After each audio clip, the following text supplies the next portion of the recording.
tous, bienvenue sur Cuisine Rapide. Aujourd'hui, nous allons réaliser une sorte de mikado aux haricots verts. La recette est originale, ludique et surprenante. Allez, c'est parti.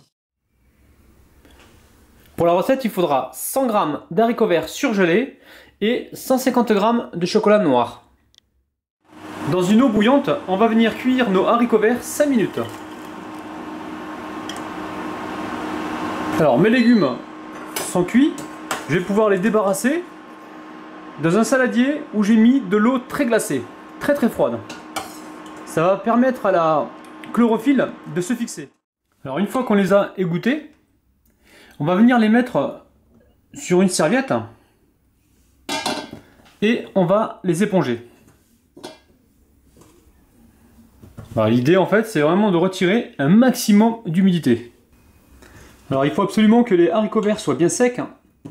On n'hésite pas à prendre du papier absorbant et de bien les éponger.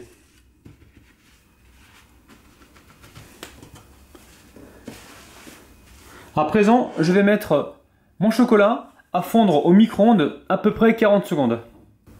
Quand vous mettez le chocolat à fondre au micro-ondes, n'hésitez pas à le remuer toutes les 10 secondes pour éviter que ça brûle. Alors là, j'ai préparé du papier cuisson. Je prends un haricot vert, je le plonge directement dans le chocolat fondu. À l'aide de ma fourchette, je vais l'égoutter. Alors c'est un peu le même principe que les orangettes. Là, l'idée c'est vraiment de surprendre vos invités. Alors, on prend un haricot vert, on le plonge dans le chocolat fondu. Après, libre à vous de mettre de la noix de coco râpée dessus, des graines de sésame, c'est vraiment vous qui choisissez.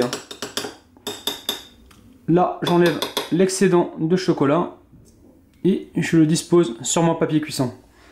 Alors surtout, ne le déposez pas directement sur les chocolats que vous venez de déposer, sinon ça va coller. Donc on va vraiment les espacer. Allez, direction le frigo pour à peu près 30 minutes. Alors nos petites gourmandises ont bien refroidi. Prévoyez aussi de mettre votre assiette de présentation au congélateur. Et maintenant, on va les détacher donc délicatement.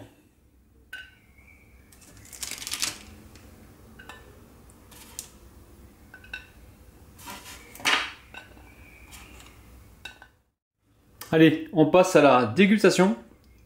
On a ce petit goût bien frais, assez surprenant. N'hésitez surtout pas à refaire la recette. Ça y est, ma recette est terminée. N'hésitez pas à l'utiliser pour décorer vos desserts. Je compte sur vous pour partager et liker ma vidéo. Et nous, on se retrouve très vite sur Cuisine Rapide.